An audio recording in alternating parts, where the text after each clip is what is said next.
Okay, we're back. Moving on, under B, we're going to consider approving minutes. We'll do them separately. August 18th, 2025. Do I have a motion to approve? So moved. Second? Aye. Second. Any changes? I think there's a change necessary. Before I say so, let me apologize to the public. I had some eye surgery done today, and at times I need to close my eyes. It's not out of disinterest or lack of respect. It's my pain management from the end of the evening, so thank you. I believe that on Ordinance 05205, amending Chapter 266, it says it was approved unanimously. I believe Kristen voted no on that. Was that trees? Trees, Okay. yes. Kristen, can you vouch for your vote? Yes, I voted no, and we'll be meeting with the tree committee Okay. to discuss So the we'll changes. correct that. Elise, do you have that amendment? Yes. Okay, thank you. I have one other easy one that was updated. At least down in Planning and Zoning Committee report, there's a couple places where my name is misspelled. So, but that's it.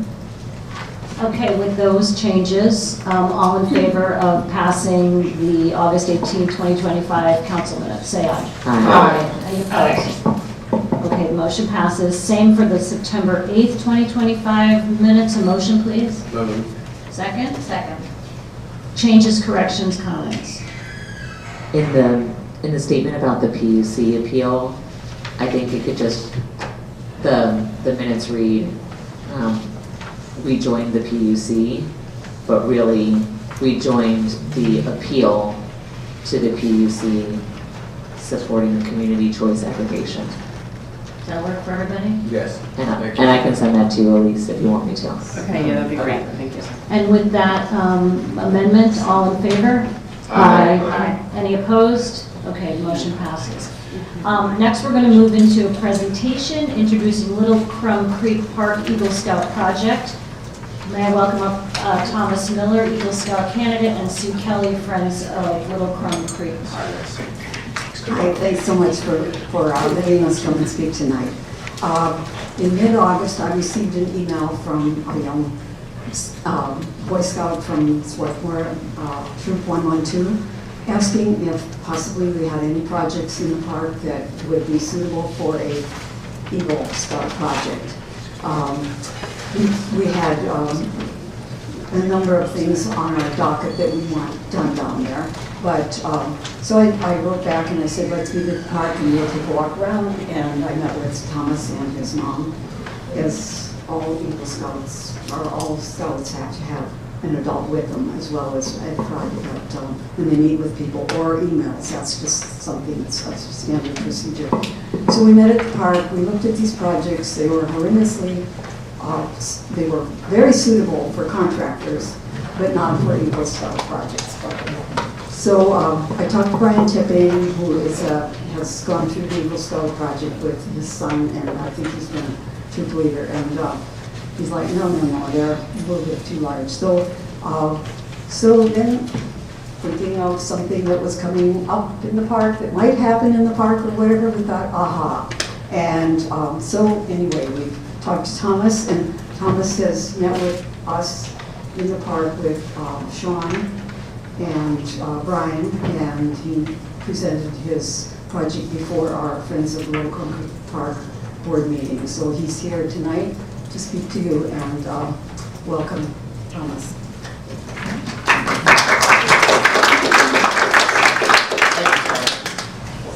So my name is Thomas Miller. I live at 454 Drexel Place. I am 15 and currently in my sophomore year at Strathaven High School.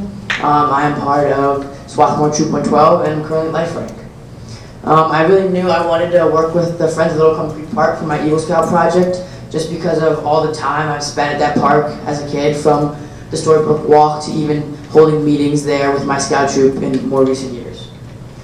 The reason that I think the bathroom there is so important is it's a basic need for everybody, and for people spending lots of time in the park, it is monumental for their comfortability.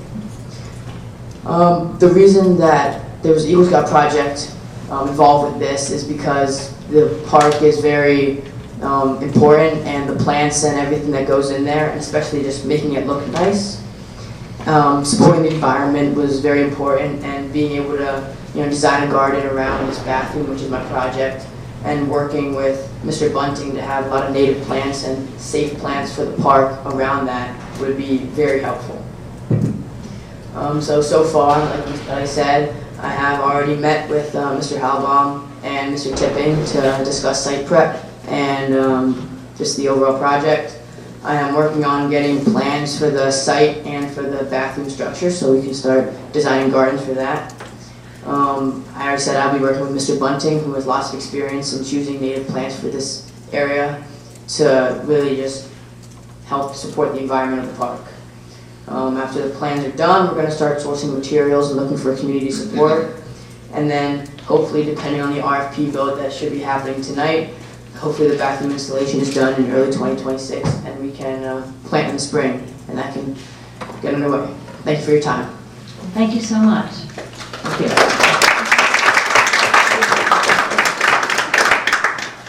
Okay, next, we're going to move right into planning and zoning. We have Kristen on the phone who is not well, so we want to let her go as soon as possible. So, Scarlett, I'm handing it over to you. Thanks much. Good morning, or good evening, everyone.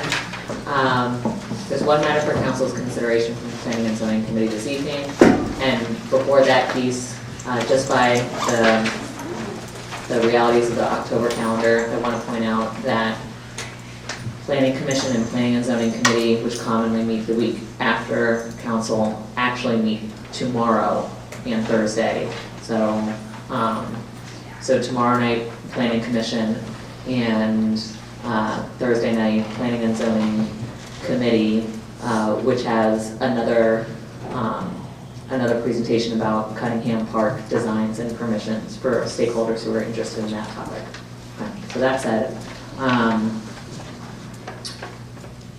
picking up where we left last week, I'll motion to adopt Ordinance 03-2025, which amends Section 1272-02H of the zoning ordinance to permit properties with non-conforming commercial uses located in residential zoning districts to be used for amended residential and accessory uses. Is there a second? Second. Comments, discussion? I'll jump in just to, before we get into a deeper discussion tonight, I just want to hit rewind and get everybody on the same page for how I believe we got to our decision tonight, kind of outline council's timeline over the past year as it pertains to this measure. We were first notified of a potential sale of 630 Yale back in December. It was announced that we would have a zoning hearing for 630 Yale. An auto sales company was interested in purchasing the property and changing the, operating under the auto body use, but as an auto sales outfit. That hearing was continued to January 21st. In our February council work session, we discussed that January 21st zoning hearing board decision ruled that car sales were not sufficiently similar to car repair, and therefore new ownership of the property would not allow the continued use. Essentially, to put it another way, the future options for 630 Yale were clarified. Body shop use, or unless council acts, that's where we're at. Council at that point identified the ongoing concern regarding additional grandfather commercial uses in residential areas, and that's where I think the earliest seeds of our current ordinance were sown. In our March 3rd council work session. Matt, can I just interrupt? I'm so Sure. sorry you're on a flow here, but Sure. what you just said about a commercial use of this property being introduced, was that a planning commission, do you recall? Because I recall being at a meeting where this was discussed and vetted, and many neighbors said they were not interested. That was in committee. That was in committee, oh, that was committee, okay. But you recall that having happened at the public was there and said no way to commercial use. I'll get back to that, but yes, that was Okay, also okay. mostly in the planning and zoning committee. But, Okay. in March, in February and March, Planning and Zoning Committee discussed neighbor requests for the borough to consider two different approaches, which at the time included rezoning 630 Yale or the potential purchase of the property for either residential or mixed-use redevelopment. Council introduced a possible zoning overlay on Yale Ave between Rutgers Ave and Chester Road to promote mixed-use redevelopment, and Chester Road properties were included in that conceptual overlay. The solicitor was directed to draft overlay district, a draft ordinance for review at our March 20th Planning and Zoning meeting. And following that March 3rd session, as advertised correctly and legally in our meeting minutes, or as confirmed by our meeting minutes, I should say, we held an executive session to consider the purchase of real property, 630 Yale Ave, as potential use for a satellite public works facility. And that was a very short-lived discussion, as per the minutes. That was not, the juice was not worth the squeeze there in terms of taxpayer dollars versus our public works department benefits, so that issue was put to rest immediately. In April, we then considered another two strategies, one of which being the Yale Overlay District, which would allow commercial mixed use in that area, mixed use redevelopment, I should say, excuse me. Or alternatively, a borough-wide zoning text change, which would affect all non-conforming commercial properties in residential zones, which is our 4 properties that are included in this ordinance. It's at this time in our Planning and Zoning Committee meeting that we heard from your neighbors who expressed extreme disinterest in further commercial uses being allowed in residential districts. And that led us as a committee to take the action to pursue option 2, which was an ordinance revision allowing denser residential non-mixed use redevelopment on such non-conforming sites. The solicitor was then tasked to draft language, which eventually, over the months, has been redeveloped many times through many drafts into what we see today. And I can get granular as to different drafts in May, June, and July, but I think that's substantively, it illustrates how we got to where we are today. Chair, do you mind me jumping in to point out that the drafting of 4 and 5 versions of this measure have been done by the solicitor and by Planning Commission, respectively, but it's totally appropriate and part of the role for council members or the mayor or any member of the public to do that same activity.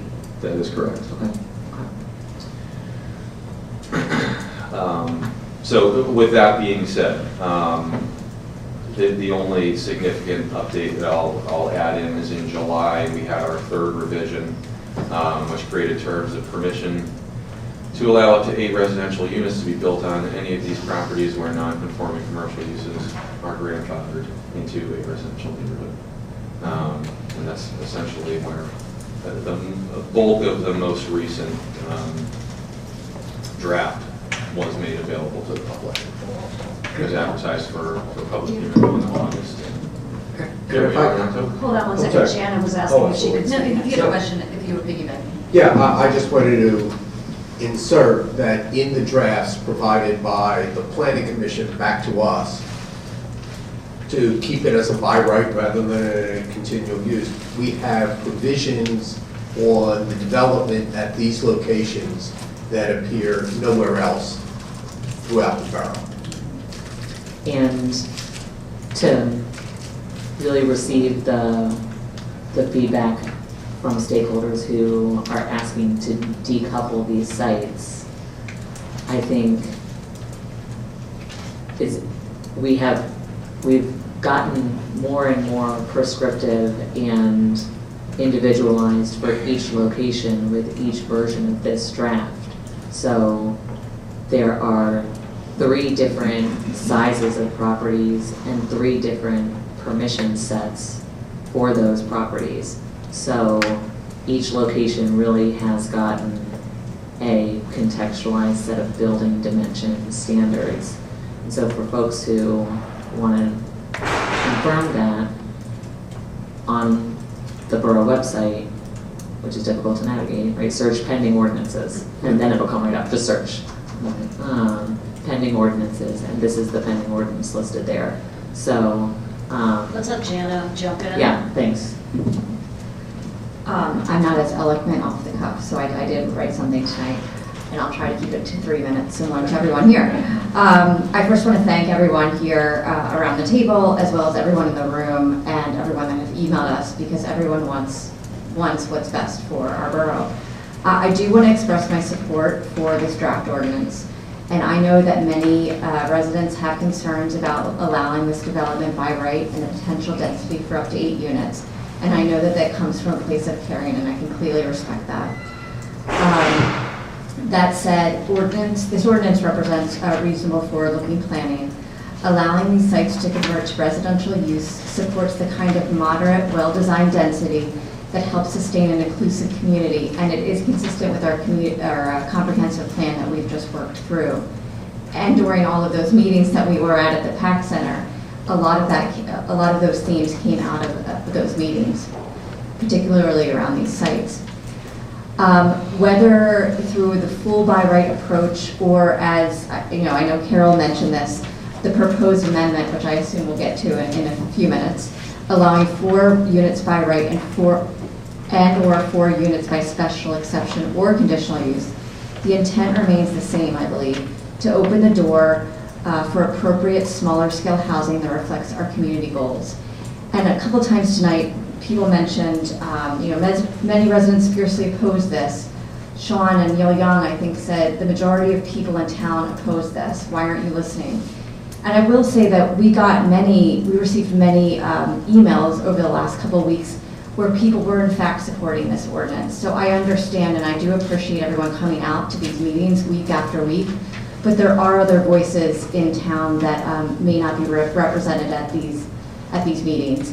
One constituent wrote something that resonated with me this week, that during the comprehensive planning steering committee meetings, several themes emerged consistently. The need for increased housing options, including homes for seniors who wish to remain in the community, enhanced affordability for young families, and a strong desire to remain Swarthmore's unique charm and walkability. And I get that, affordable for some may not be affordable for others, as folks have mentioned. And look, you can look me up on LinkedIn. That's what I do for a living. I look and do market feasibility studies. So I do understand that. But I do think that these types of units would still be more affordable than, say, that someone referenced the $1.66 million home 3 doors down. I'll just, summarize and sort of summarize here that one other person mentioned, I think at last week's meeting, that establishing clear standards and expectations gives developers predictability. And I work with a lot of developers, and that is important to developers. In fact, there are a couple developers that are in our community that I asked this week if that was an important consideration, and they said yes, definitely, particularly ones that are community-minded developers that work on a much smaller scale. And I thought about projects like Village Green. I know Mayor Marty and I talked about this. And I feel like that is an example that shows that scale can fit comfortably within the borough and provide more attainably priced housing options that fit real community needs. I'll end with, I feel like there are very few parcels here in Swarthmore where this type of redevelopment is even possible. So, I guess for these reasons, I support this ordinance, and I think it's a thoughtful balance. It strikes between respecting character and planning for our future.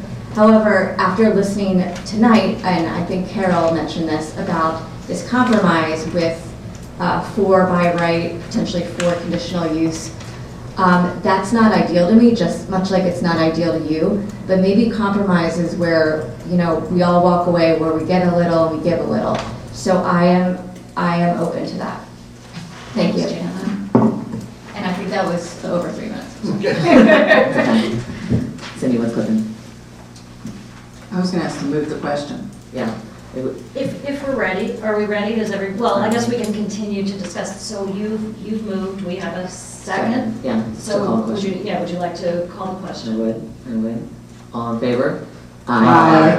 All opposed? No. No. Okay, so motion passes 5 to 2. Motion passes 5-2. Any further discussion on this topic? I just want to just mention, I mean, I've been quiet tonight. I'll speak up a little later once the amended ordinance comes to the floor. I've been asked by certain members of the community, and also I think it was in the one of the articles, about the mayor's ability to veto. And I do recognize that it is an option that the mayor has. It's one that I certainly would consider, depending on what happens with the rest of this meeting tonight. But I just want to caution people, and I think most of you are probably aware, that a veto does not essentially stop anything. A veto just puts a hold on it, requires a little more deliberation, and requires a higher level of participation regarding council in terms of passing it with a majority plus one versus just a majority. So I'm interested in hearing a little bit more about our compromise amendment. And perhaps it's not what everybody wants, but recognizing that if a veto is overridden, this is what you're going to end up with. So let's be realistic as well as, rather than idealistic, we can get what we absolutely would like to have, or get what will be better serving the community. So again, I'm interested in hearing a little bit more about the compromise amendment once that comes to the floor. Thanks, Marty. Thank you. Krista, did you want to speak? Yes, thank you. Can you hear me okay? Dave? Okay, Yes, and okay. sorry again that I cannot be there. I'd like to propose an amendment to Ordinance 03-2025, which amends Section 1272.02H of the zoning ordinance recently adopted. I circulated an amendment to my fellow council members yesterday, and I also reached out to, yesterday morning, and I also reached out to Eve Buckley, who circulated it amongst the neighbors on South Chester Road. This amendment reflects what I believe to be a good compromise amongst council members. Basically what it does, for all non-conforming properties along a state road, conditional use would be required for any multifamily dwelling containing more than 4 and up to 8 dwellings. Can you still hear me okay? Yeah, we're good. Okay, thank you. There are also some changes in there that you'll see where it changes, like lot coverage for a multifamily dwelling unit of 3 to 4 units shall not exceed 25%, and lot coverage for a multifamily dwelling containing 5 to 8 shall not exceed 35. So basically, up to 4 units would be by right with reduced lot coverage and of the built structure and the impermeable surface coverage, and 5 to 8 are subject to conditional use. And those, does everybody have the conditions? Would you like me to read the conditions? Sure. You want to hear? Yeah. We left the conditions vague on purpose. We thought it was better. And to be clear, I worked with James Levine on this ordinance, and Doug Harnsberger was involved as well. We thought it was better to be broad and to have more options and to have it meet certain standards. So we set it up to say that, James did, that they have to meet at least 2 of the below requirements. A, meets or exceeds established and most updated green building standards, including but not limited to those set forth in Leadership in Energy and Environmental Design LEED and the International Green Construction Code. B, employs designs that promote energy efficiency, water efficiency and conservation, and material conservation and resource efficiency. C, embraces heightened stormwater management standards beyond the minimum standards established by the Borough Code to limit additional burden on municipal infrastructure. D, incorporates meaningful dedication of land for parks, open space, or other public uses. And E, incorporates other sustainability, affordability, and or accessibility initiatives as promoted in the Borough Comp Plan. Does anyone have any questions or comments about that? do a motion, I think, to amend. Is that the best process here? So just procedurally, we don't I have. need a motion. No, I said I'd like to propose, I'm sorry, I didn't make a motion. No, it's okay. I just want, Bob will explain. So an ordinance has been approved. So that's the Pending law. Whether the mayor signs it, if Marty vetoes it, it will come back and you will have the opportunity to vote on it again. And the vote of 5 is sufficient to override a veto. And if he signs it, it's in effect. So you're now there's a proposal to amend the ordinance, which is, because it's a zoning ordinance, that means it is, in essence, a vote to send it off to the planning commission for their review. That's the next step, that has to happen before you can vote on it. That has to, and has to be, I'm sorry, I shouldn't have this one. It needs to be submitted to the county and borough planning commission for a period of at least 30 days.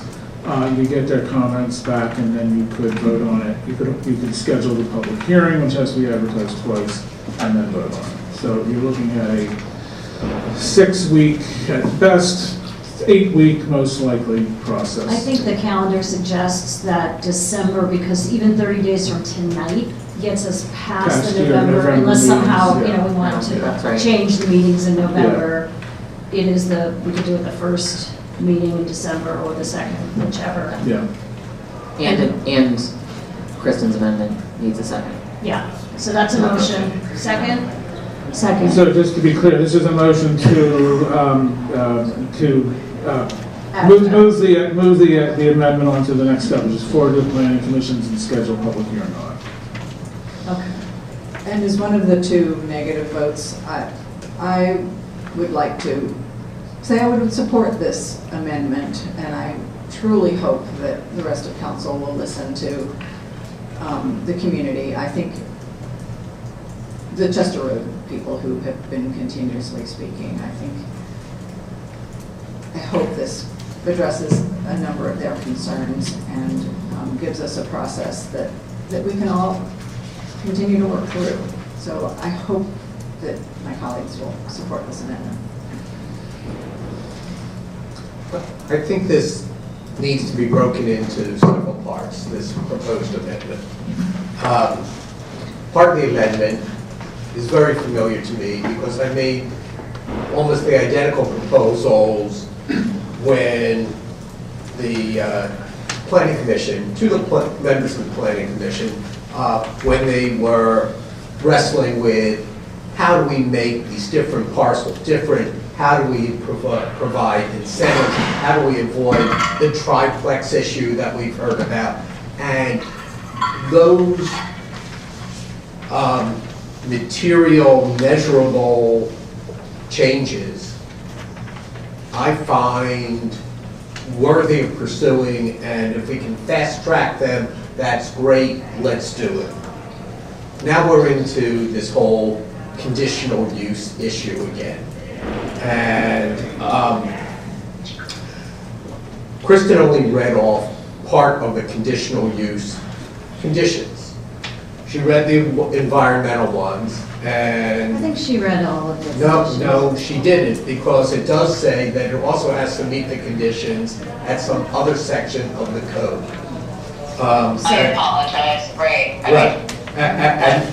I can read those right now. I have those from the code. That'd be great, Kristen. So Thank these you. are additional conditions. Like just straight out, like what Hold are on one conditional second, use Kristen. requirements? Hold on one second. These are criteria that are applicable to all conditional uses. So we Under our always is ordinance, that. you need a conditional use to erect a cell tower antenna, to demolish a building in the town center, and there may well be others. There are general criteria that are applicable to all conditional uses. This would be subject to those as well. So if there are 4 conditional uses written into the code, this would be another, This would be a 5th, yeah. I mean, it's a list, so it would be. There are 7. And they're spread around. Yeah, Kristen, I'm looking at the same spot. And so the Yeah. concept is to get your 5 to 8 buildings, you have to satisfy all those 7 that are universal to the code, plus what Kristen stipulated that is proposed in this amendment. 2 of, you may have said this, Kristen, but the concept is we're presenting a future project with a choice set. satisfy at least 2 of 5 of these prompts inside the Right. measure itself. Okay. Plus all the That is others. correct. Plus- In addition yeah. to the requirements of section 126411, which it's A through G, I'm happy to read this out to Okay. everybody. I didn't if realize you'd like to hear that. Yeah, why Right, I don't think you, it's important. yeah, Thank do you have Kristen. them handy? I do, yeah. I do.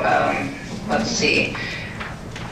A, the conditional use is consistent with the Borough Comprehensive Plan and the spirit, purpose, and intent and provisions of this zoning code. B, the property is suitable for the conditional use and use may be regulated by appropriate safeguards and conditions and safeguards. The conditional use serves the best interest of the borough and community and does not injure the health, safety, and general welfare of the public.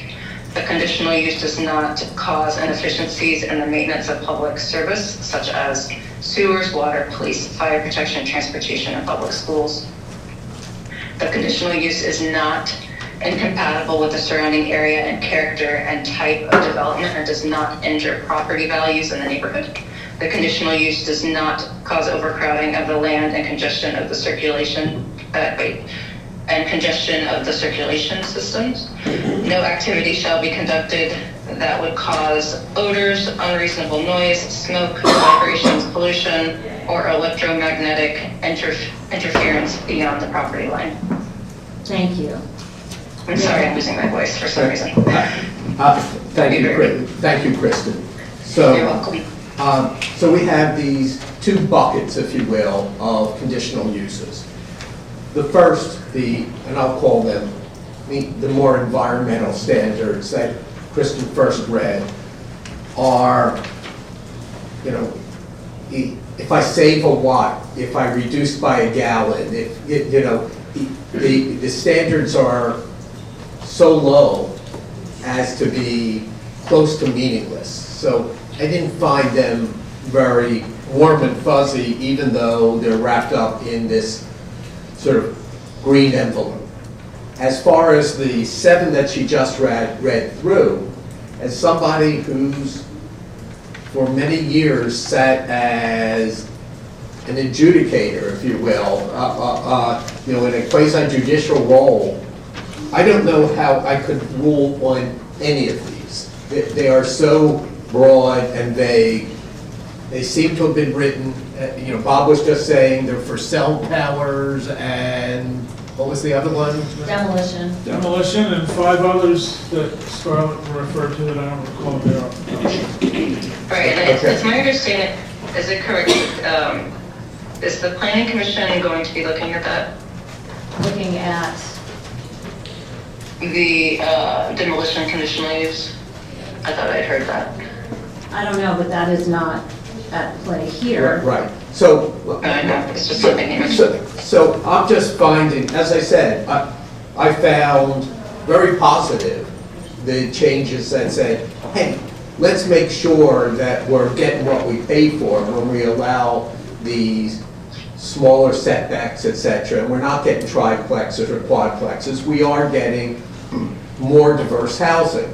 All for that, would like to see that move forward. The green standards, I don't find significant enough to warrant them being conditions that should earn you very much. And then you get this list of 7, and my head sort of explodes. I don't know how to prove or disprove any of the above. In my conversations over the years with the solicitor and others, they say, you want to make sure that your conditional uses are as definitive, prescriptive, quantitative, whatever you want to apply to it as possible. And these are all very subjective. So I would be very uncomfortable in moving forward for advertisement with that list. I would rather see us say, hey, I'm not opposed to building a better mousetrap and moving forward and trying to find some solutions to some of the things that people have raised here over the weeks and the months that we've been dealing with this. But I find this particular legislation not to be the best jumping off point. And maybe we should assign it to planning and zoning or to the planning commission to come back to us. This did not come from the planning commission. This came with the input from 2 members of the planning commission. That's a big difference. I don't, Right. I think there was a workshopping. Right, but- We purposely left the conditions vague. Right, and that's one of the With things. more options. David, thank you. I allowed you to speak, so you could allow me to respond, please. We wanted to allow for flexibility and not to call out direct standards so that we're not freezing in time this ordinance into 2025. So we purposely kept it open and broad for that reason. Can I ask a question? This is really for Bob. Thinking back to the 110 Park demolition conditional use hearing, I recall the conditional use criteria that we used was the specific criteria in the demolition section. We didn't also use. We did both. We did Yeah, both? yeah. We never talked about the other thing. It was always character. Right. In any case, those So that's- criteria were at play in that process. Okay, because It's the general criteria and the specific. Okay. And I'd like to respond to David's. I support the conditional use. I think that it allows for a good give and take between someone who's proposing something very specific and what the community needs are and what the other circumstances are for each site. And that it can be done in a collaborative way. It doesn't have to be that it's an obstacle. Right.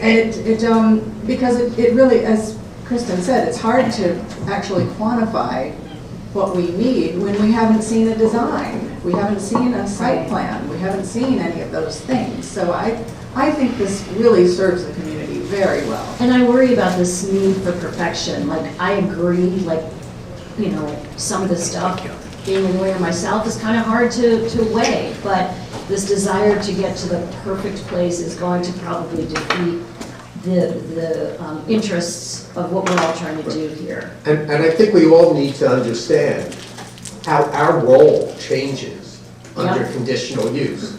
We seek to be a legislative body.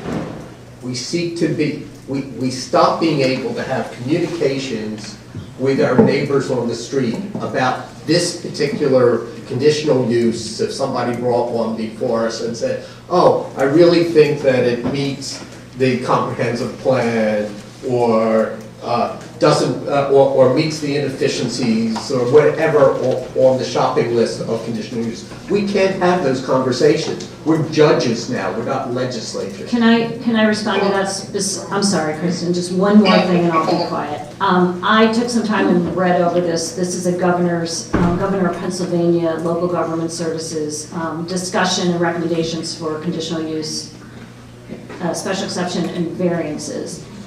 And that is all true, what you just said, David. However, the Planning Commission, if I can find my highlights, Planning Commission has a very large role to play when when Borough Council goes into its quasi-judicial mode.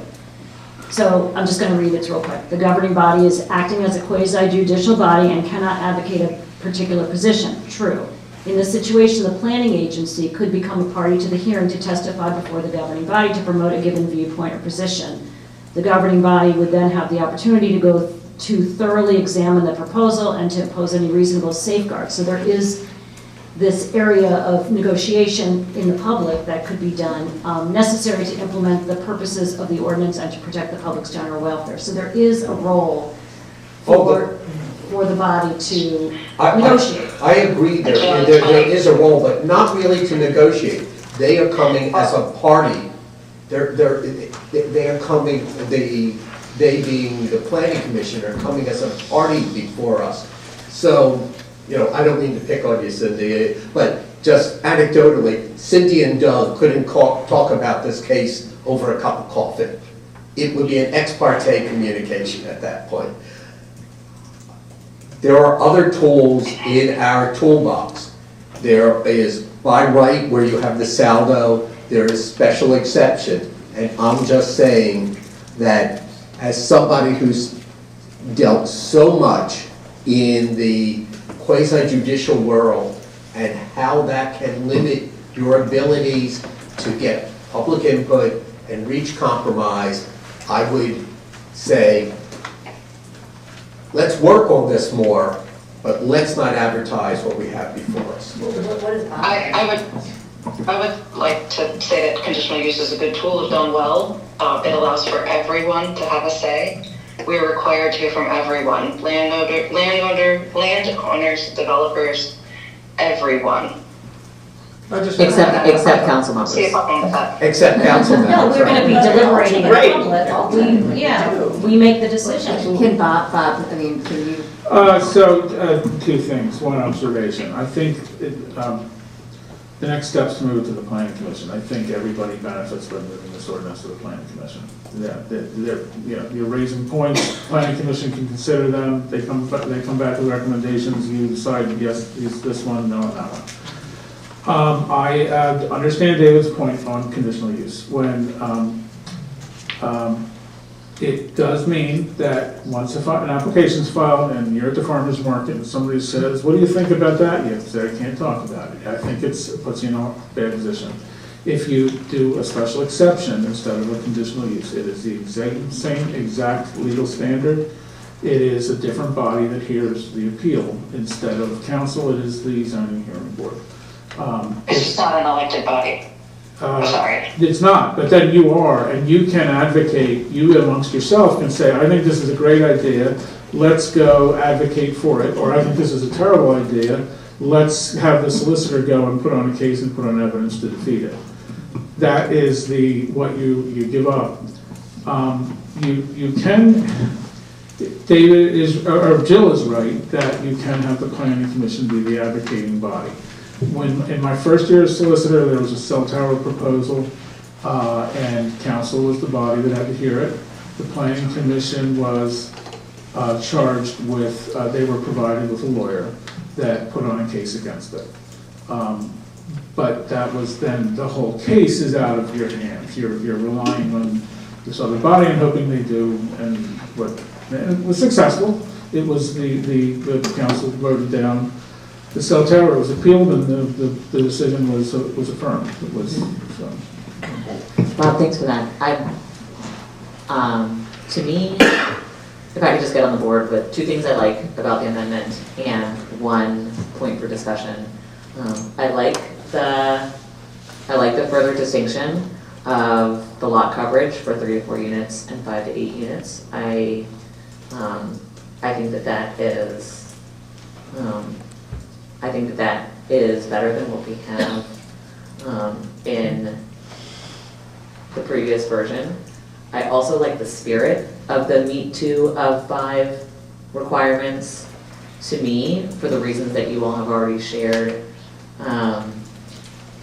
I think that I wonder what folks around the dais would think about keeping this text as it is, but routing this as special exception instead of conditional use.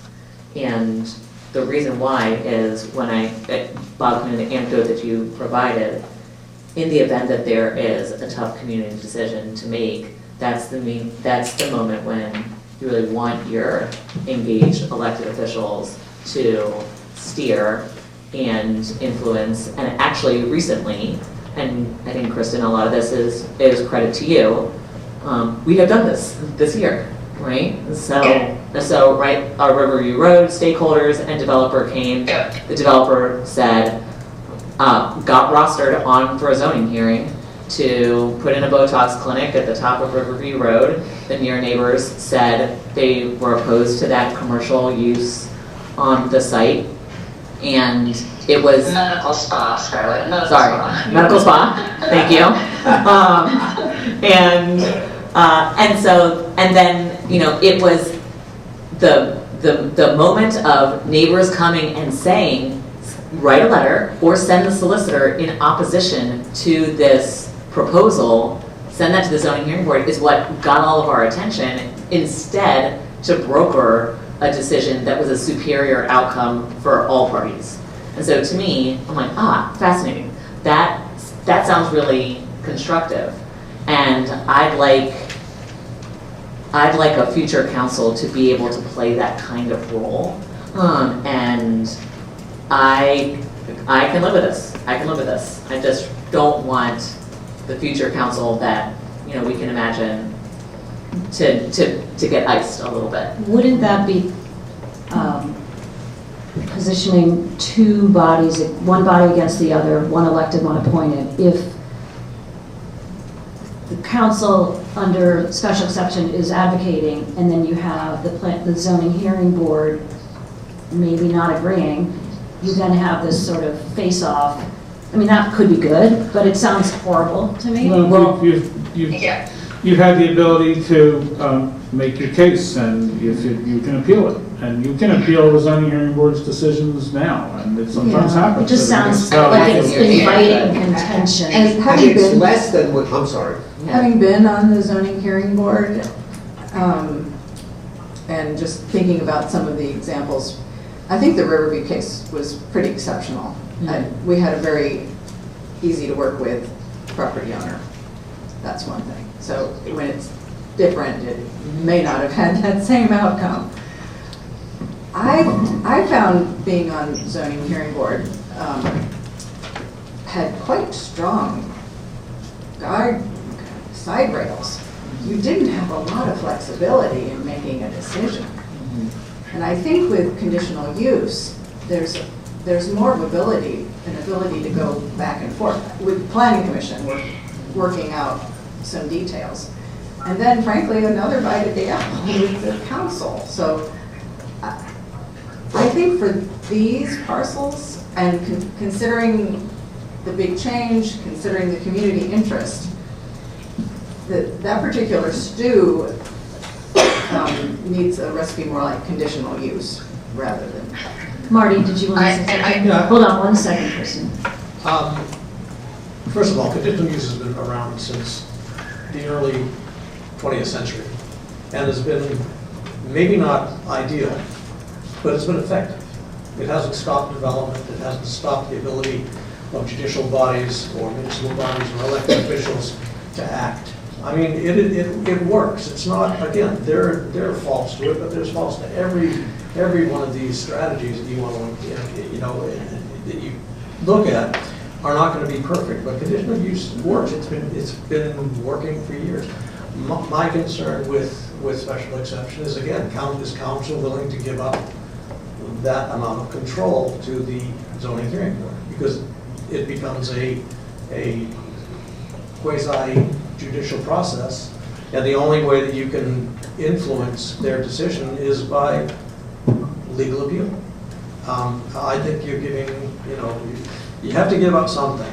So whether or not you want to give up the ability to communicate with the neighbors versus having to fight with your own elected body, pick your poison. But I mean, I don't think that conditional use is not a way, something to consider. I also think we'd be introducing yet another variable, which this has been a difficult process for everyone in this room and people outside of the room, and we can talk about it, of course we can talk about it, deliberate, but we haven't really talked about special exception. I know when in the community has said this should go by special exception, and it seems to me like it's another wrinkle that I don't know that anyone really wants to do at this point. I mean, I think there are arguments for and against. We do have a motion, we do have a second. Go ahead. Can I just say one more thing? Of course. We just adopted a comp plan where I know, and Scarlett could speak more to this, but I know that the PC was heavily involved. We had a very large board from members of the public that were represented on this board to help put together the comp plan. We sought a lot of community input, and a lot of that is focused on diversity of housing and land use decisions. And I think that conditional use, taking conditional use away, it's a strategic decision because our comp plan is calling for more diversity in land use, but I'm sorry, my AirPods have come out. Can you still hear me? Yeah. Okay. conditional use gives elected officials more say in land use decisions that directly impact the community. So it feels adverse to what we just adopted. We can negotiate conditions like traffic improvements, which I remember doing, and landscaping and trees and environmental standards. And so we can make sure that land development better applies to our comp plan that we just adopted. And it also allows just for transparency, because we are the elected officials. We are an appointed board, so we are held accountable in our communities for making these decisions. And I agree with Jill. Why add another wrinkle into this? If it doesn't resonate with others, I'm happy to withdraw the suggestion. Well, it does resonate with me, and I should note that, I mean, the first thing on the list is that it's consistent with the comprehensive plan. That's on the comprehensive. And we just adopted a comprehensive plan, I will say, conditionally. We didn't say, we bless this, we bless every word, we want us to be tied to this inextricably.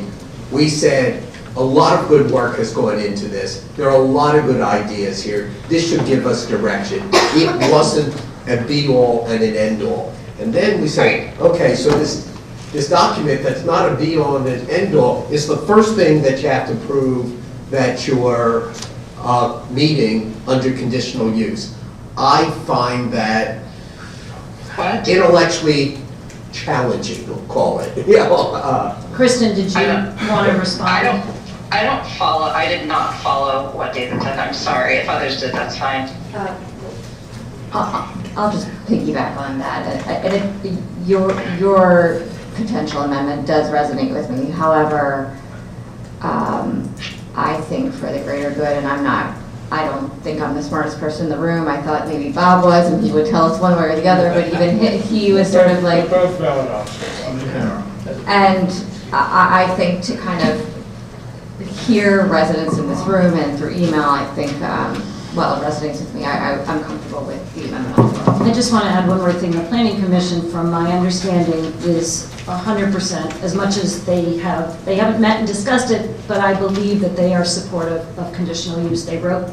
Members wrote this, and I think they would be opposed to special exceptions. So what that means is, in practical terms, this does get advertised, probably will get advertised, it will go back to the Planning Commission, they will potentially reject it, it comes back here anyway. It's just another... I think that's fine, I understand. And so, if we're ready to call the question. Sure. Before we do, procedural commercial. Procedural commercial, and I said at the top, tomorrow night, Planning Commission meets. The next night, Planning and Zoning Committee meet. Those are great places to ask clarifying questions, hear, take it from the top one more time, what does this part mean, those kinds of things. Suggest changes once this is launched live online. And then, as we were discussing, this is really a statutory 30-day clock, but the way the calendar falls, the November council meeting series is sooner than 30 days. So that means we get the month of November to verify our discernment. So those meeting dates are Planning Commission Wednesday, November 19, Planning and Zoning Committee Thursday the 20th of November. So the soonest permissibly that this matter, if we vote to advertise now and there are no substantive changes, would be during the December council meeting series. So That's correct. Okay, so just procedural commercial. And what was I going to say? I forgot. I'll come back to it. I just want to say that I want to go back, and it's funny that Jana said this in her remarks, because I screenshot earlier today a definition from Merriam-Webster of the word compromise. It's settlement of differences by consent reached through mutual concessions or something intermediate between two different things, and that's exactly what this is. We're just trying to make this a little bit better and be in the middle. I remembered thank you, Kristen. in order for us not to flub a deadline, we need it sent out today, tomorrow. And so I don't know if Elise is, in Sean's absence, if that's something that you do or Bob does, just because we want the clock to start ticking. Yeah, and it could go out tomorrow. too. Okay. I mean, certainly to, yeah. I don't know who normally forwards it to the county. It is usually the manager. So, I can take that yeah, responsibility we can and try to CC figure it out staff, between us. just so that there's a Okay. receipt there. All And it right. gets advertised. You don't need to be worried about advertising until next month. Okay, fine. Okay, so we have the motion, we have the second, any other discussion points before we take a vote on this amendment? Okay, so all in favor of an amendment to... Advertising. Yes, correct. Why don't you take it? Well, it's Kristen, do you mind taking it from the top? Sure.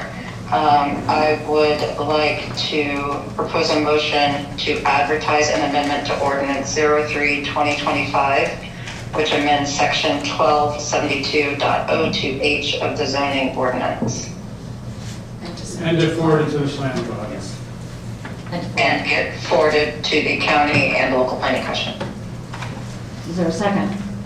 Second. All in favor? Aye. Any opposed? Nay. Motion passes 6-1. Thank you, everyone. Kristen, thank you. Do you want to hang up?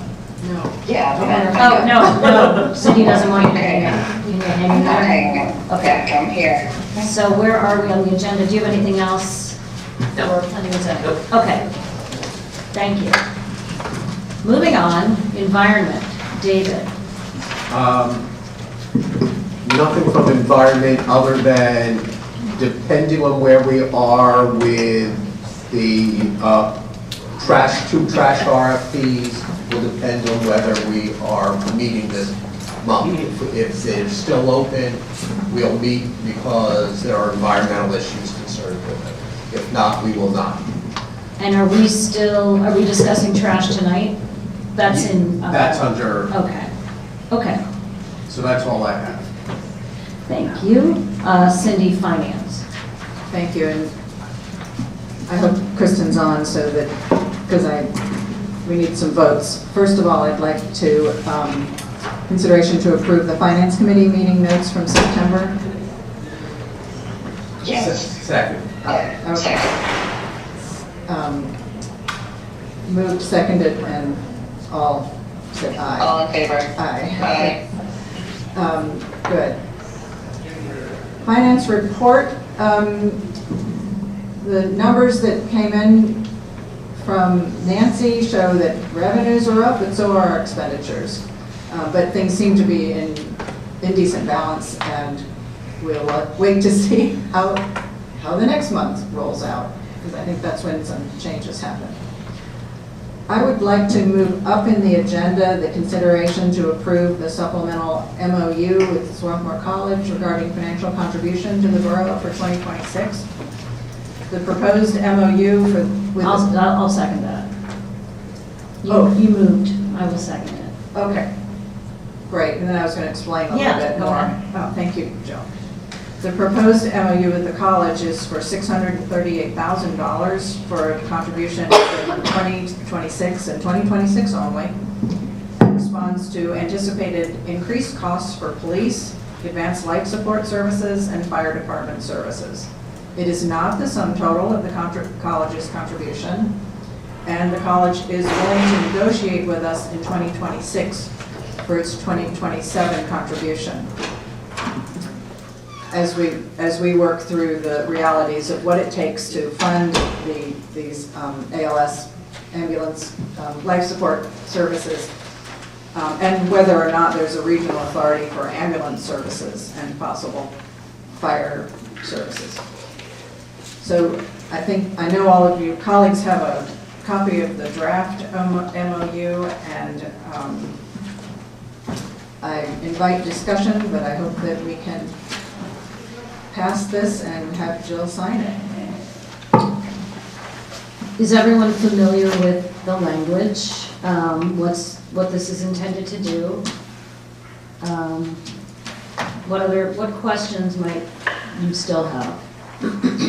I don't have any questions, but I will say thank you for working together to get this off the ground. And I'd like to thank those who worked from polishing the original MOU into the second level of an MOU, because I think it provides greater clarity and greater protections to the borough. And I'd like to thank the college for stepping up to the plate, recognizing that we have some financial difficulties this year. And regardless of the fact that this may not be a promise for future payments, I think it was very important for them to do it this year and alleviate some of our concerns regarding budget deficit. So thanks to the college.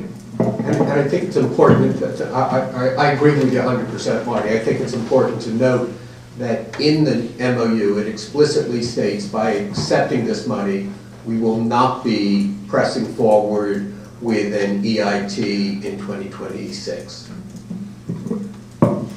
As the finance committee has written out in the MOU, are we definitely going to be instituting an emergency services tax? We as have an not alternative? decided that, and that'll be part of the rest of my discussion. This agreement is not contingent on us passing that. I think we really need to look at our numbers and decide whether we need an EST or not.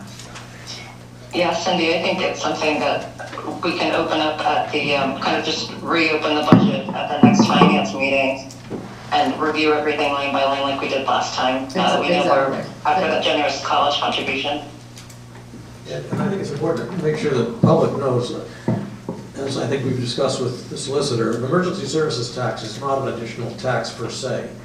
It is just a way of distributing tax money to specific Real estate taxes, just, So it comes, it's the same, whether you raise real estate taxes and put it in the general fund versus an EST, which directs those funds specifically to certain areas for emergency services, it's a wash, so it doesn't really, it's not an additional tax as an EIT would be.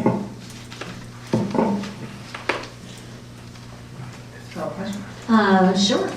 You want me to call it?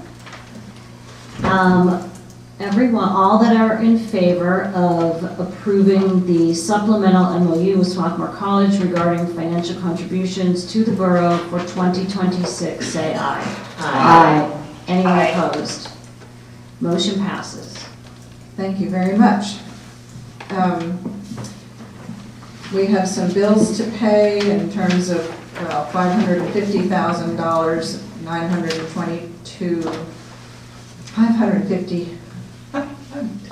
922 and 83 cents. I need to make a motion that we pay those bills. Do I have a second? Second. All in favor? Aye. Okay. Motion passes. Thank you. We have wire transfers to ratify, $6,626.20. Do I have a second? Second. All in favor? Aye. Aye.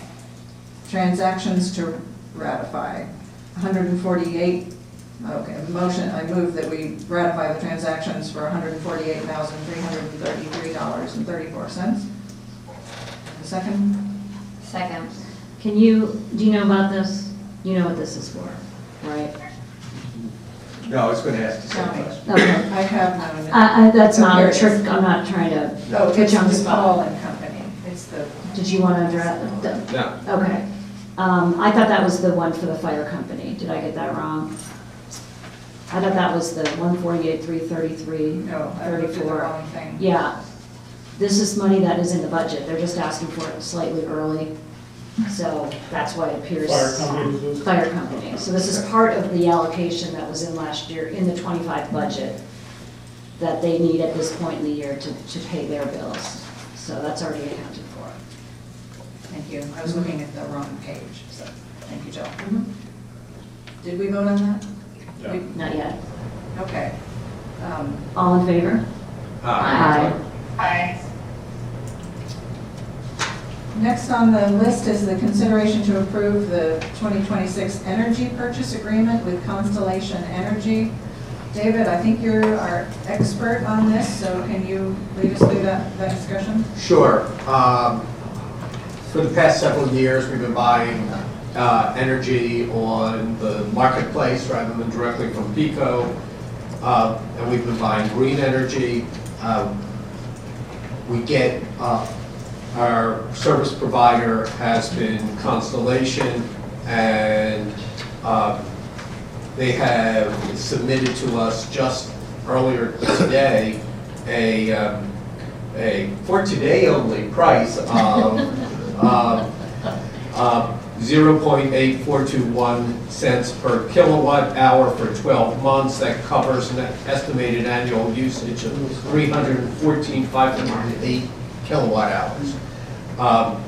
They have also given us offers for longer periods of terms, given our involvement in the CAC for PA, and that these are all higher in the out years. I suggest that we accept the 12-month offer, which, by the way, is just slightly less than it would have been last week if we had voted on it. So the market has moved in our favor. I'm not sure I understand why we wouldn't do multiple years. It's a little bit more expensive, and it's more confining if we go ahead with the CAC program, if we win our appeal, etc. And that would probably be the greater one. It does give you a little bit more price security. I would say that the sweet spot is at 24 months and not at 18 months, just looking at the numbers.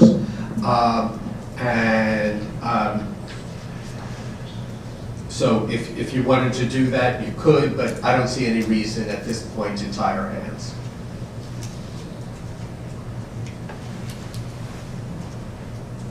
What does the rest of council think about the length? Because I think we might as well go ahead and make a decision tonight and get this number in the budget. Well, we have to make a decision tonight on this because we have to let them know, because Right, the market price changes every day. exactly. And that's why I would agree with you. Well, we could I'm fine do with the with 12 two. month. I mean, Yeah. we can have a budget assumption if the terms of this agreement exceed the 12 months of the next budget. So, but we at least need 12 months. Right. And so I like the flexibility, unless there is a reason to believe that this time next year, we would have a substantially different cost. It sounds like there's not a reason for that. I want to stay in the open posture towards the community choice aggregation. So to me, I'm like, great, yes, let's get the 12 months in and not commit further to that. But I am interested in your point of view. I'm looking to be educated on it, so I don't know how long this appeal's gonna take. The number seemed sort of attractive for 2 years' worth, and so I was looking for some security with that. I do think we're in for rough times, but we're all crystal gazing, and, we don't know. Bob, do you have any advice? No, I mean, I think you're asking the right question. Do you think energy prices are stable and therefore 1 year is fine, or if they're unstable, 2 years, you might be locking in some savings, but it's a crystal ball. I don't know the answer. And they went down from 1 week to the next. It's a crazy world. Yeah. And I assume if your 1 year price is lower than the 2 year price? Right? Yes, Yes. yes, just slightly. Yeah, I mean, you pay more now to hedge against a higher price than the second year, if you do a 2 year contract. I see. Anyone else want to comment?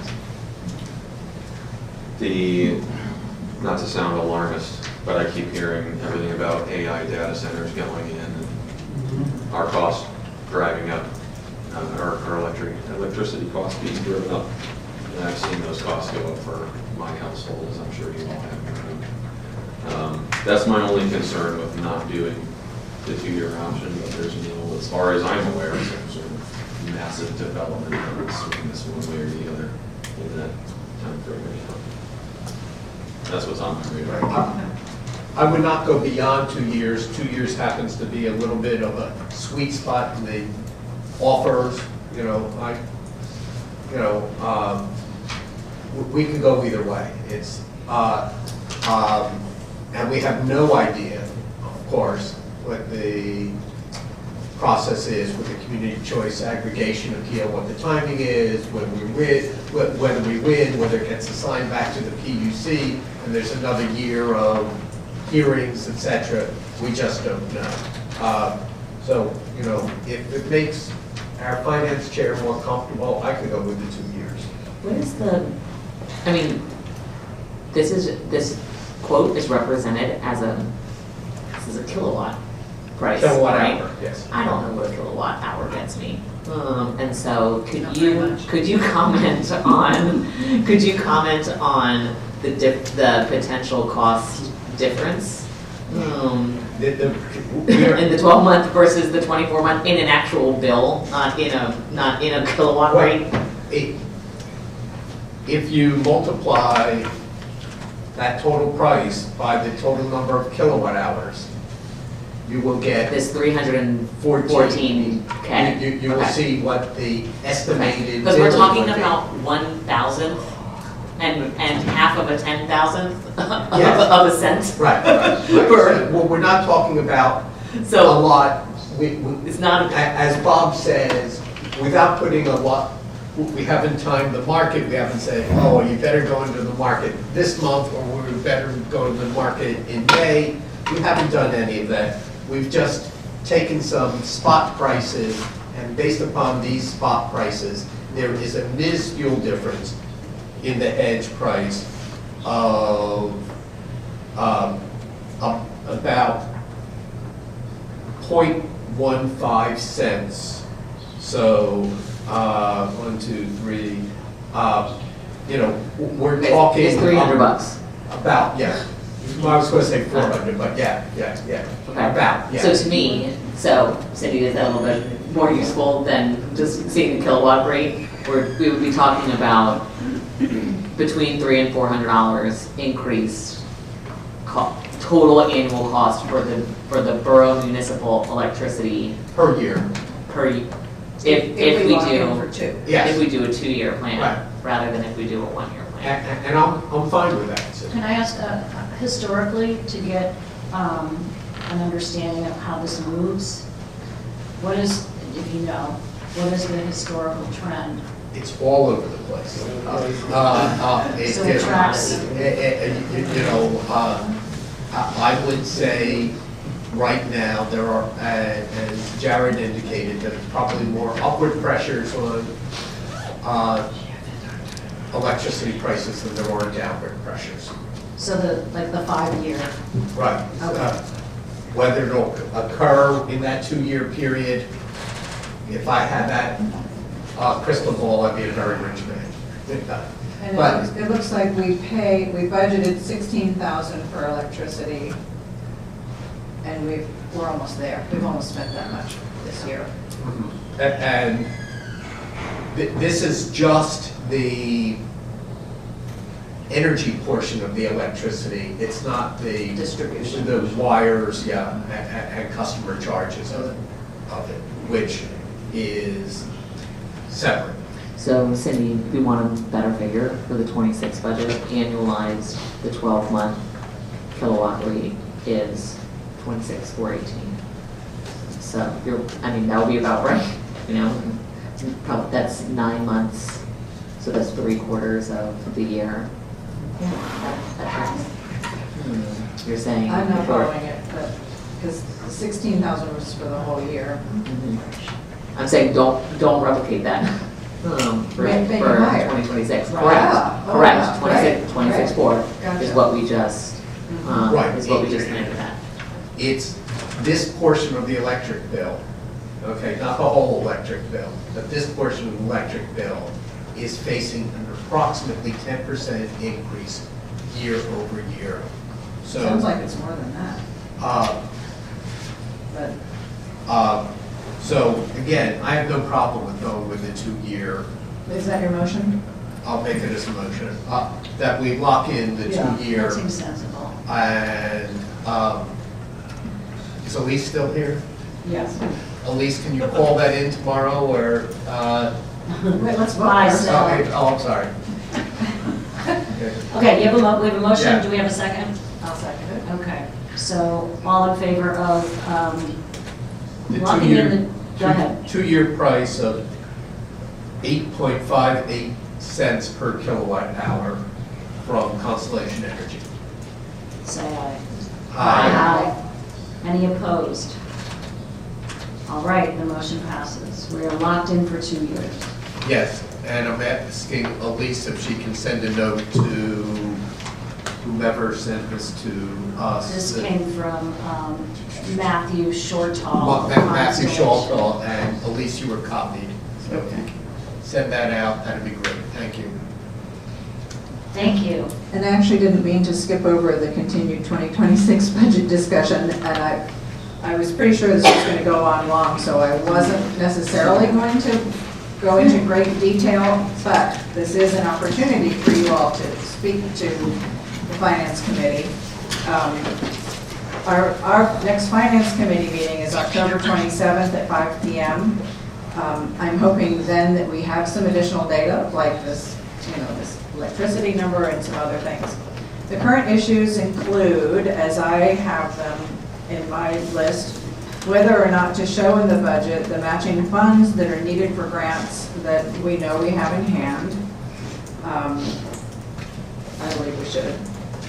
How much to recommend to council for community groups. Whether to hire a part-time person for town-centered business development and Main Street project purposes. If and how to fund more of the mural work. Is it mural work on Myers Avenue? It's mural work on 320. On Chester. 320. Right. Oh, on 320. On the overpass. Yeah, the overpass, train. overpass, yeah. Okay, and I think that has an $8,000. 8K. Yeah. How much to estimate for transfer taxes and property taxes? Whether or not to recommend to council that we have an emergency services tax, and if so, at what rate? It would certainly be 0.5% or less. We don't have to do is a whole 0.5%. So I think that once things shake down, we'll know better what we want to recommend to you all. But I thought, if any of you has a comment to help us with our committee meeting. I think you left one item off, Oh, the $250,000 that we were discussing earlier today. Emergency reserve? Yeah, Is that under whether or not to emergency? put money into emergency reserve. Emergency reserve.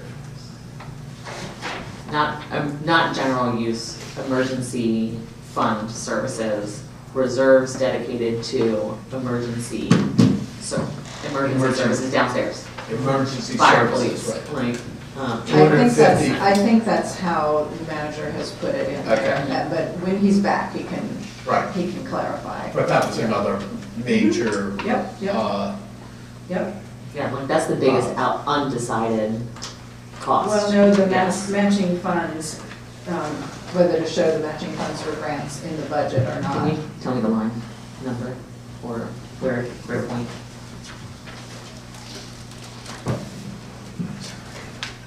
Grants yellow highlight, right.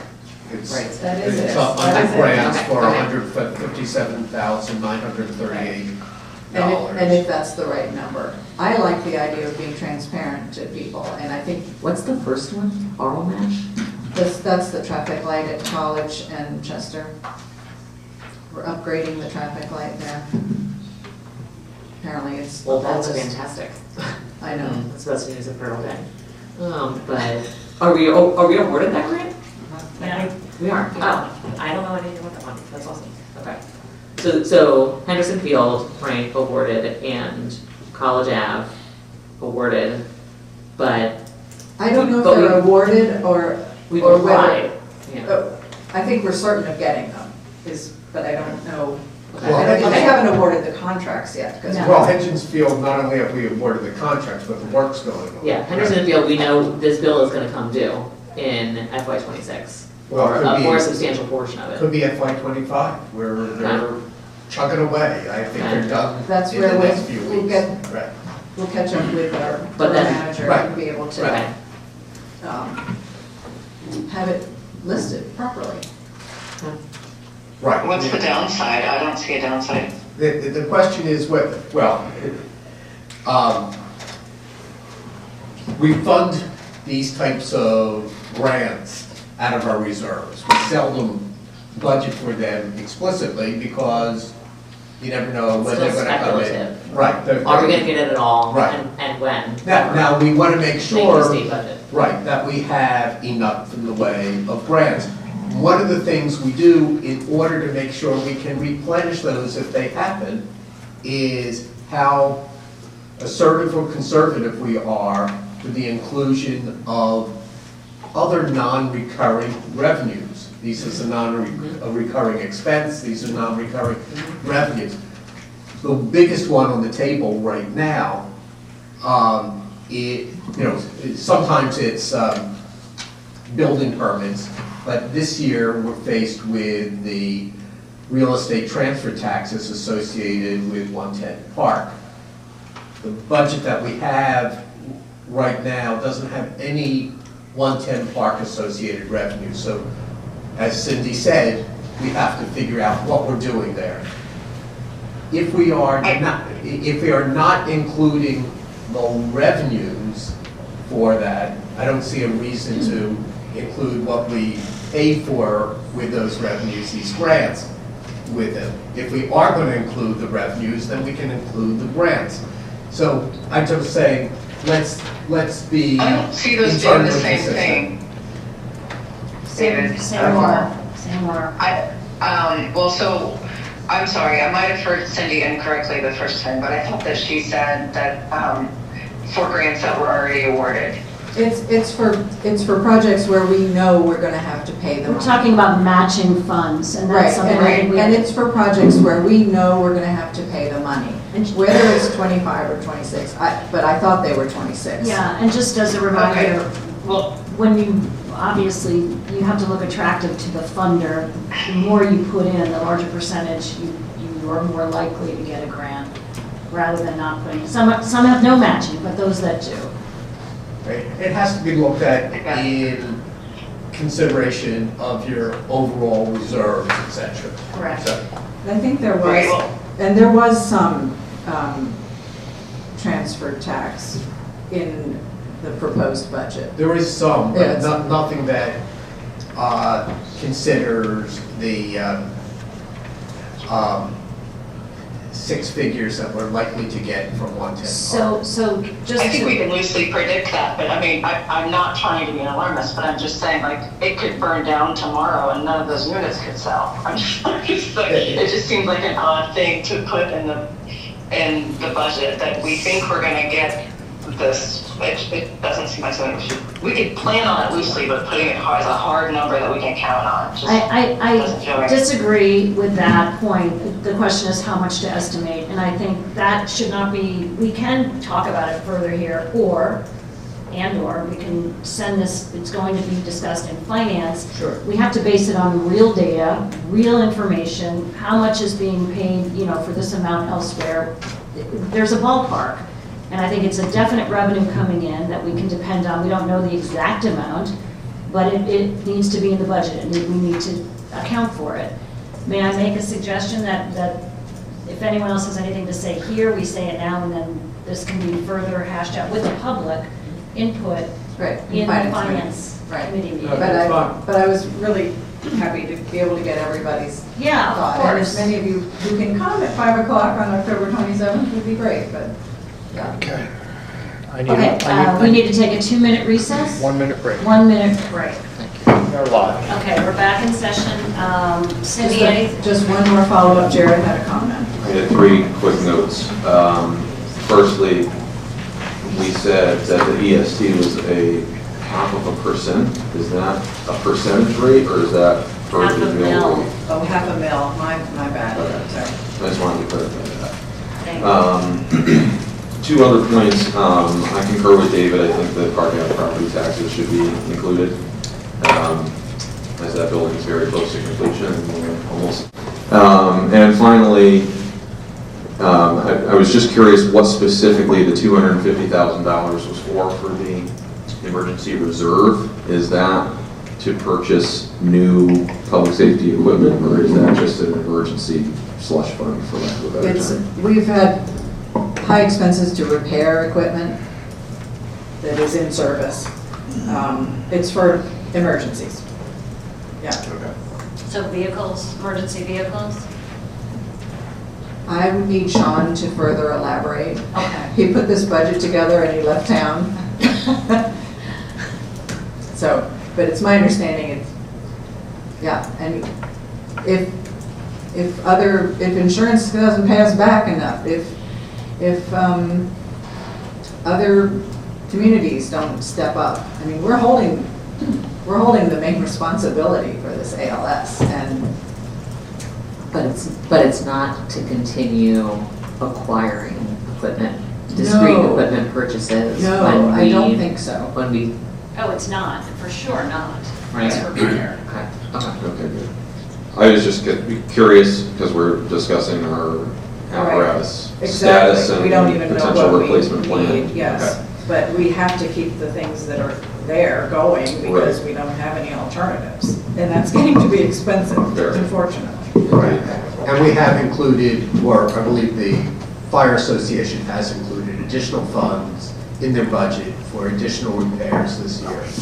So that's already, some of that is already in the 2026 budget, but we can discuss that Yeah. at finance.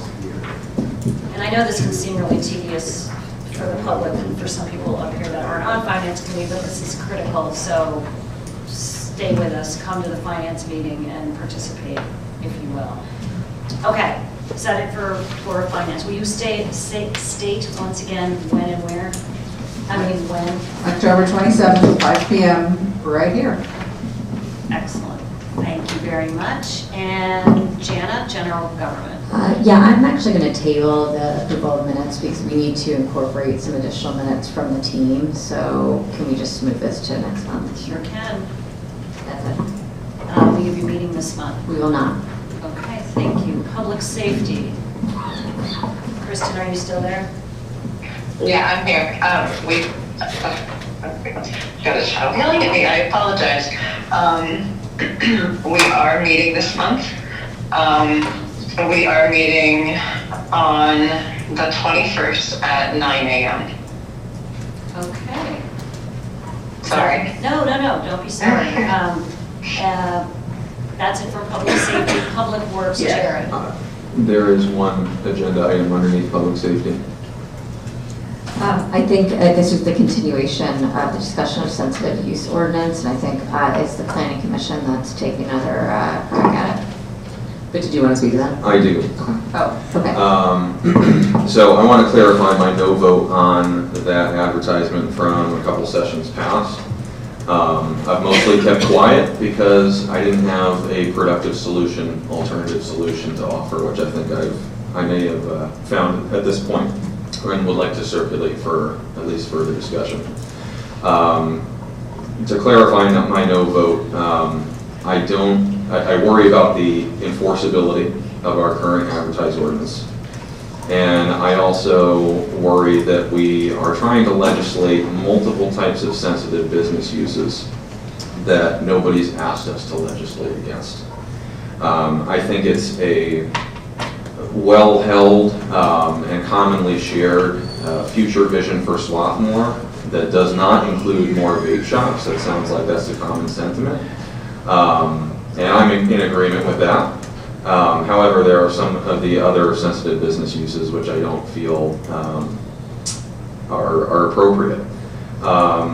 Specifically, and I think what I'd like to encourage us all to do on the dais is have a more robust conversation around those other sensitive uses that I don't think got enough spotlight. For one, I think the including check cashing businesses within this borders on socioeconomic discrimination, and I don't think that debatably cannabis and vape shops, definitely vape shops, have public health concerns. I don't think any of these are particularly dangerous to our community otherwise. And I also think specifically I'd like to spotlight cannabis dispensaries. It's been painted that I'm trying to get dispensaries in town, which I think is a mischaracterization. I think cannabis dispensaries may offer increased vibrancy in our town center and may, a bold and daring statement, I know, but the data shows it. The data backs that up. Of all of these issues, timeliness is, all these sensitive uses, a discussion on cannabis is timely, and for multiple reasons. It's probably public knowledge to all of us that recreational cannabis is legal in all 4 of our surrounding states: New York, New Jersey, Maryland, and most recently Delaware. And it is no surprise, I'm sure, to hear that our state representatives also recognize, as the 5th largest metropolitan area in the country, that we are hemorrhaging tax money out to these other states. And so there is a push at the Senate and the state level to legalize recreational cannabis. So if not now, then this is probably going to be coming up on the dais at some point in the next year anyways.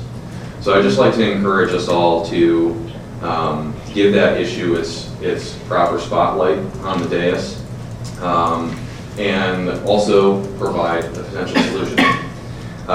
The way that New Jersey gets around or attempts to limit these sensitive uses, cannabis businesses particularly, and I know this from my personal work in the sign industry, we get asked to frost windows all the time at cannabis dispensaries in New Jersey. And the law specifically in New Jersey that I will reference here is New Jersey Administrative Code 1730-17.2. In Section E, the display of cannabis and cannabis paraphernalia in a manner that is clearly visible to a person from the exterior of a cannabis business is forbidden. So what I would suggest is, rather than what is, in my opinion, a loosely enforceable ordinance, potentially pulling out vape shops, which I think there's, or singling out vape shops, which I think there is widespread support for, and for the other type of sensitive businesses that are included in our current draft, require some sort of other visual deterrent or blocking or privacy screen, something akin to these New Jersey codes, rather than flat out barring these types of businesses from participating in our local economy. So with that, I hope to have a robust debate about each of these sensitive uses going forward. That's all I'd like to So say. we'll have the planning commission recommendations back from the borough and from the county. What we can expect those in November meeting series, but that's on the docket for tomorrow night. I just want to make one comment. How do you feel about having a liquor store in Swarthmore? Because in my mind, okay, liquor is legal, and we don't have one here. And I would say we don't, it's not actually, there's no ordinance preventing it. Right. But so I just argued against myself there. But how do you feel about that, cannabis, liquor, and secondly, drive to Philly to get your weed? Like, why do we want it in Swarthmore? But that's for another day. I tend to agree. That's for another day conversation. And I also want to add that I think that catching places are, they kind of prey on the financially vulnerable communities, and instead I would like to encourage like a credit union or a credit union, or any bank besides check cashing. They're exploitive of those communities. I wouldn't say that they are known for their good business practices. I'm not advocating. They're highly unregulated. Though I would strongly disagree with Jerry. on both of those points, but You know, I find the bill or the ordinance as drafted illegal because it doesn't allow a whole list of businesses anywhere in the borough. And that's, I hear from our solicitor, and I hear when I attend planning commission meetings as something that we're not allowed to do. Putting that aside, I don't disagree with you, Kristen, that,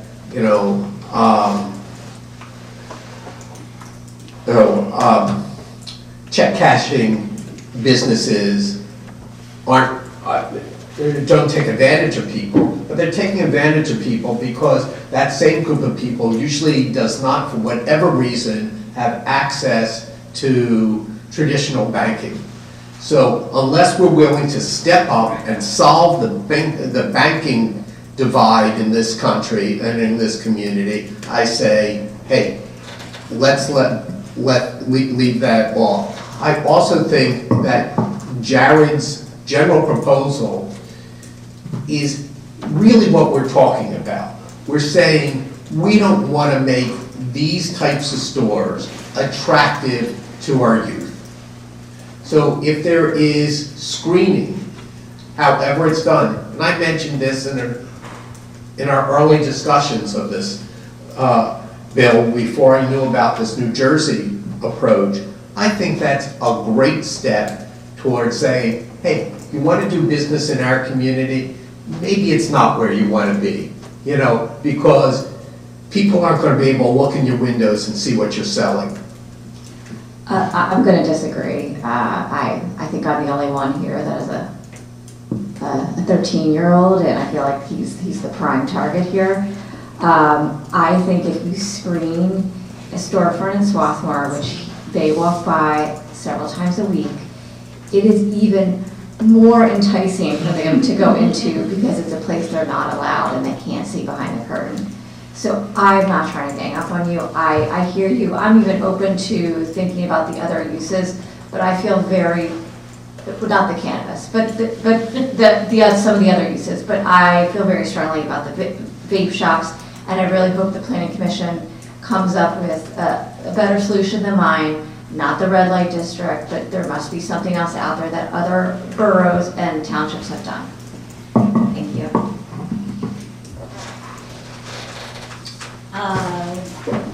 Right, so we were at public safety, that was part of public safety, right? So now we're going to, thank you for that, by the way, I appreciate it. Sure. Whenever you speak, there's always something that really, a lot of gravitas, I appreciate it. No, I mean it, like I just keep talking.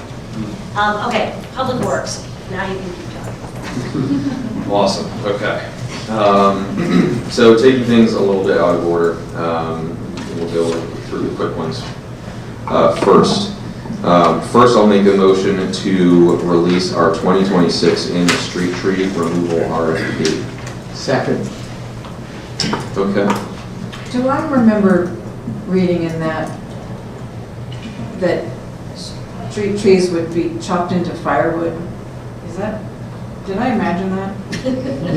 There is a provision that calls for certain limbs to be cut into 2-foot lengths and to be left there, and if they're not taken away, then removed. I believe The that's. homeowner's option to have stuff cut to length. This is not a contract where the borough pays the contractor. It's seeking a group rate that residents use when they want a street tree to take them down. Thank you.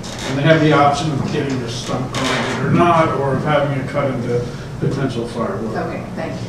No problem. So we have a motion and a second. Is there any discussion? To briefly explain, this is an annual RFP that breaks down the removal of street trees by caliber size. And the lowest bidder for all total caliber sizes is the lowest responsible bidder, or lowest bidder, not necessarily.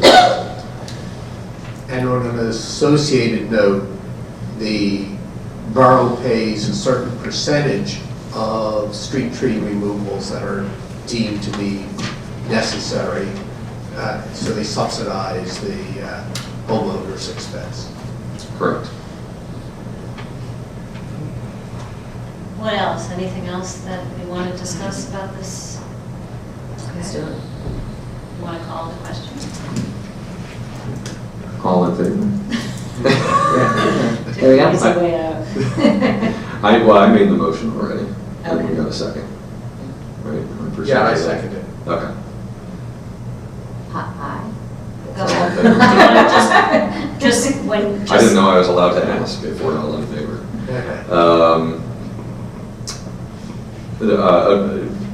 All in favor of releasing the 2026 annual street tree removal RFP, say aye. Aye. You're moving in the sun there, Kate. motion passes. Okay, next up, we have consideration to advertise a bid for Little Crum Creek Park's restroom site prep. I do not have a contract number for that in our documentation. However, just to provide a little bit more color, this is for site prep, generally grading, sanitary sewer, all the connections to make our very long-standing restroom project at Little Crum Creek Park a reality. This is the final step. Actually, second to last final step, because we'll have an Eagle Scout project there as well, which we're also very excited about, and we'll talk about in greater depth at our upcoming meeting. So with that, I'll make a motion to advertise the bid for the Little Crum Creek restroom site prep RFP. Second. All in favor? Aye. Aye. Aye. Fantastic. Motion passes. And just to confirm, that's all donated money, right? Correct. Right. Well, the installation's donated, I mean, the bathroom itself is donated, I thought installation was on the bar, am I wrong about that? To break down the cost, the restroom structure was $189,998 and change. We received a $190,000 donation from the Swarthmore Centennial Foundation to cover the purchase of the structure. We received a $30,000 donation from the college in support of the project, which was to go towards, not committed, but it was our anticipation it would go towards this site prep RFP. And then with the sewer relining project, we received a, I don't know, it's like the typical award. Damages award for the gazebo they had to demolish as part of replacing the sewer line. So we have, it's essentially $90,000 to make sure that this gets site prep installed, put in by the spring, which should be more than enough. So we don't need anything in the budget? That's what- Correct. Yes. And that was our intent from day one with this That's what, project. yes, that's what I thought. You may even have a surplus. Indeed. Indeed. So with that being said, I'll make the motion to advertise the bid. I just wanted to, Yeah. Did we? yeah. No, I'm sorry. I had to follow Yes. discussion out of Yes, both those two done. Fantastic, okay. We are going to discuss it's my belief that both the residential refuse, bulk trash, and recycling RFPs, as well as the food scraps RFPs, both require further discussion in committee. There's balls in the air, then we just want to make sure that we're doing our due diligence to determine the responsible lowest bidder. There's lots of information to sift through. If you'd like to participate in that conversation, I highly encourage you attend our upcoming meeting this Thursday, the 16th at 9 a.m. in this room. So no proposal this evening? No, Okay, we do not have a formalized proposal. okay. Great. That being said, I believe it's appropriate, we have, I know we're down to the wire with the budget, and also we're trying to be responsible with our bidders and giving them enough time to gear up to actually execute on January 1st. This is 2 days away. I'm hoping that we can wait for finance numbers another 2 days in an effort to best spend taxpayer dollars and make sure that we're all on the same page. But we all have to vote on it before we put it in the budget, right? Correct. The recommendation will come back in November, is that right? Right. And then it will be voted on in November, and we'll proceed from there. And just so everybody understands the way the parts like this of the budget fit together, over the past several years, we've taken these separate business functions, trash and sewer, from underneath the general fund's budget, so that when we talk about the budget, we're not cross-subsidizing one service with the other. So we would, the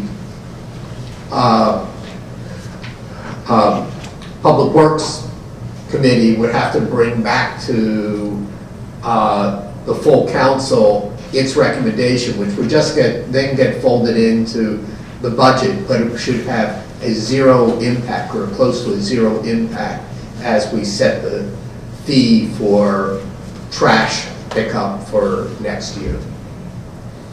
But it may be an increased fee. It may be an increase fee. But it doesn't absolutely. have anything to do with the rest of the budget. That's what right. you meant, zero impact on that. That's There's right. Not zero impact on residents. Not zero impact on Okay. residents. Yeah. Yeah, you know me better than that, right? Thank you. You know how it goes. Okay, anything else from Public Works? That's all we got All right, this evening. thank you, appreciate it. Mr. Mayor? Nothing really except, I just wanted to, in a meeting with Ray this morning, he mentioned that there have been reported car break-ins, not a slew of them, but enough to be, to make us alert citizens to make sure they lock their cars. Because all of the cars that were broken into were unlocked, which is generally a tradition here in Swarthmore, big car unlock. And I don't know, Ray, do we want to put something on Facebook, one of your Facebook posts? Me up already. Okay. Yeah. So I just want to make sure that people understood that this is happening in neighboring communities. It's happened here a few times. We don't want it to become a habit. So lock your cars. Other than that, I'm done. Thank you. Borough manager's not here, is it, Mr. Solicitor? No, thank you. All right, motion to adjourn. Second. All right, we are adjourned.